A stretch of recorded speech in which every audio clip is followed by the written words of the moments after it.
हाय, मेरा नाम गुणवंत धार्मिक और आज हम हिंदी कहानी में एक कहानी सुनते हैं। मूर्ख कौन है।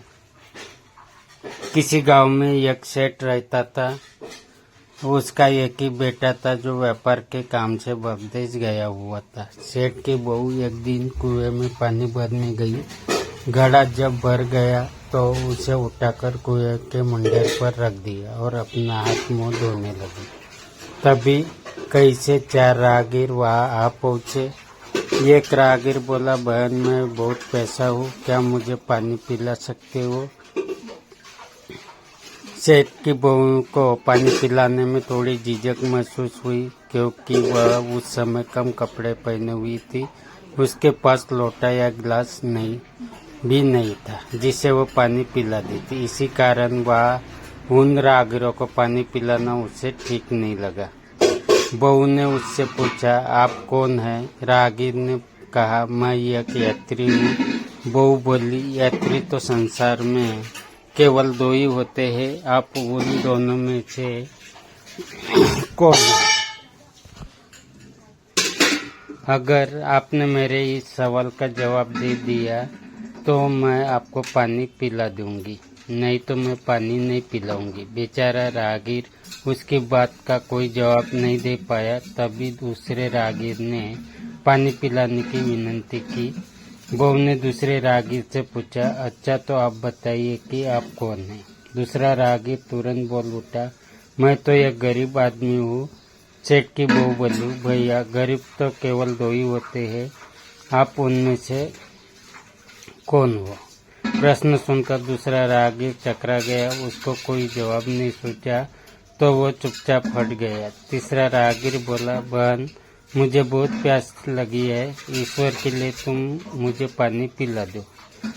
बहू ने पूछा, आप कौन है? तीसरा राहगीर बोला, बहन मैं एक अनपढ़ गंवार हूँ। यह सुनकर बहू बोली, अरे भाई अनपढ़ गंवार तो इस संसार में बस 2 ही होते हैं, आप उनमें से कौन हो? बेचारा तीसरा राहगीर भी कुछ बोल नहीं पाया। अंत में चौथा राहगीर आगे आया और बोला, बहन मेहरबानी करके मुझे पानी पिला दे। प्यासे को पानी पिलाना तो बड़े पुण्य का काम होता है। सेठ की बहू बड़ी चतुर और होशियार थी। उसने चौथे राहगीर से पूछा, आप कौन है? वह राहगीर अपनी खींच छिपाते हुए बोला, मैं बड़ा ही मूर्ख हूँ। बहू ने कहा, मूर्ख तो संसार में केवल 2 ही होते हैं, आप उनमें से कौन है?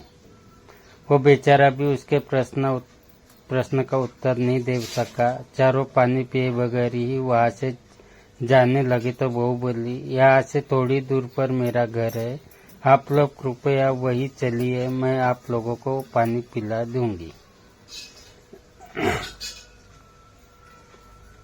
चारों राहगीर उसके घर की तरफ चल पड़े। बहू ने इसी बीच पानी का घड़ा उठाया और छोटे रास्ते से अपने घर पहुंच गई। उसने घड़ा रख दिया और अपने कपड़े ठीक तरह से पहन लिए।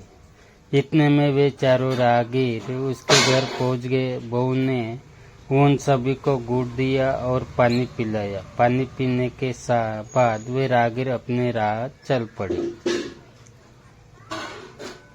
सेठ उस समय घर में एक तरफ बैठा ये सब देख रहा था। उसे बड़ा दुख हुआ।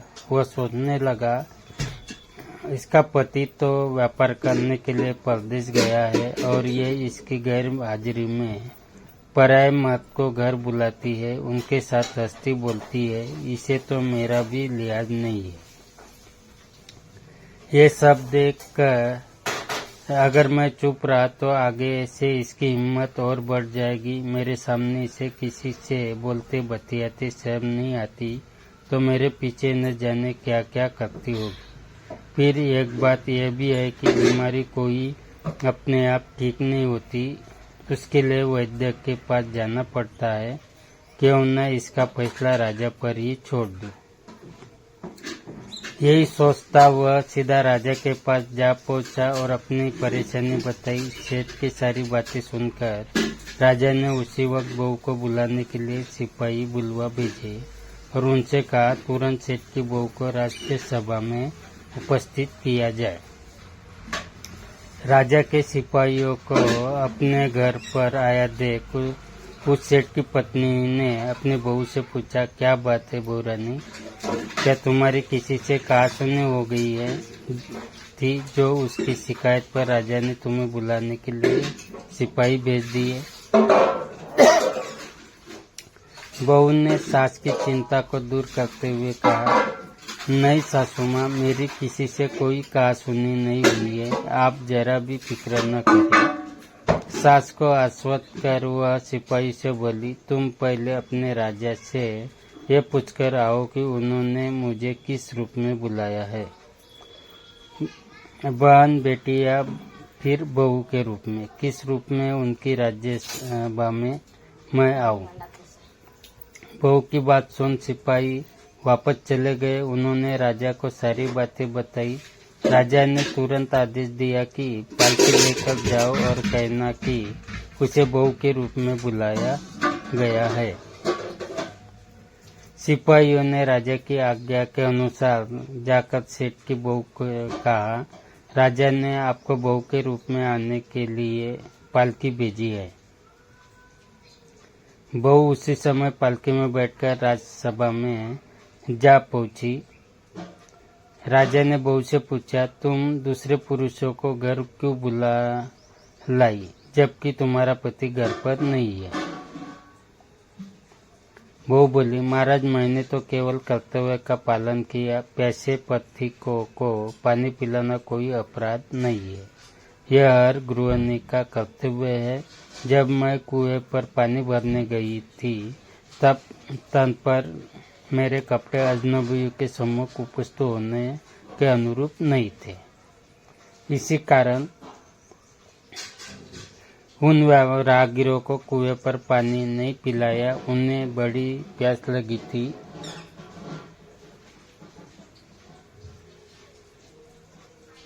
और मैं उन्हें पानी पिलाना चाहती थी, इसीलिए उनसे मैंने मुश्किल प्रश्न पूछे और जब वे उनका उत्तर नहीं दे पाए तो उन्हें घर बुला लाई। घर पहुंचकर ही उन्हें पानी पिलाना उचित था। राजा को बहू की बात ठीक लगी। राजा को उन प्रश्नों के बारे में जानने की बड़ी उत्सुकता हुई जो बहू ने चारों राहगीरों से पूछे थे। राजा ने सेठ की बहू से कहा, भला मैं भी तो सुनूं कि वे कौन से प्रश्न थे जिनका उत्तर वे लोग नहीं दे पाए। बहू ने तब से सभी प्रश्न दोहरा दिए। बहू के प्रश्न सुन राजा और सभासद चकित रह गए। फिर राजा ने उससे कहा, तुम खुद ही इन प्रश्नों के उत्तर दो, अब हम तुमसे यह जानना चाहते हैं। बहू बोली, महाराज, मेरी दृष्टि में पहले प्रश्न का उत्तर संसार में सिर्फ दो ही यात्री है, सूर्य और चंद्रमा। मेरे दूसरे प्रश्न का उत्तर है कि बहू और गाय इस पृथ्वी पर ऐसे दो प्राणी हैं जो गरीब है। अब मैं तीसरे प्रश्न का उत्तर सुनाती हुई, महाराज, हर इंसान के साथ हमेशा अनपढ़ गवारों की तरह जो हमेशा चलते रहते हैं वे है भोजन और पानी। चौथे आदमी ने कहा कि वह मूर्ख है और जब मैंने उससे पूछा कि मूर्ख तो दो ही होते हैं, तुम उनमें से कौन से मूर्ख हो, तो वह उत्तर नहीं दे पाया। इतना कहकर वह चुप हो गई।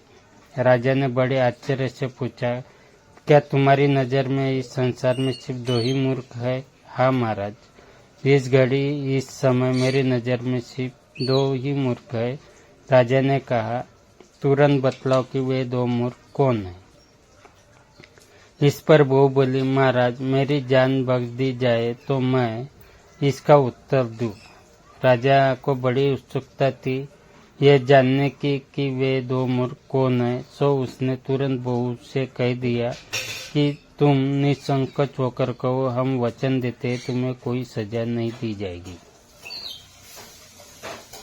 बहू बोली, महाराज, मेरे सामने इस वक्त बस दो ही मूर्ख है। फिर अपने ससुर की और हाथ जोड़कर कहने लगी, पहले मूर्ख तो मेरे ससुर जी है जो पूरी बात जाने बिना ही अपनी बहू की शिकायत राज दरबार में की। अगर उन्हें शक हुआ ही था तो यह पहले मुझसे पूछ तो लेते, मैं खुद ही उन्हें सारी बातें बता देती। इस तरह घर परिवार की बेइज्जती तो नहीं होती। ससुर को अपनी गलती का एहसास हुआ। उसने बहू से माफी मांगी। बहू चुप रही। राजा ने तब पूछा, और दूसरा मूर्ख कौन है? बहू ने कहा, दूसरा मूर्ख खुद आप इस राज्य के राजा है, जिसने अपनी बहू की मान मर्यादा का जरा भी ख्याल नहीं किया और सोचे समझे बिना ही बहू को बड़ी राजसभा में बुलवा लिया। बहू की बात सुनकर राजा पहले तो क्रोध से आग बबूला हो गए, परंतु तभी सारी बातें उसके समझ में आ गई। समझ में आने पर राजा ने बहू को उसकी समझदारी और चतुराई की सराहना करते हुए उसे ढेर सारे पुरस्कार देकर सम्मान सहित विदा किया।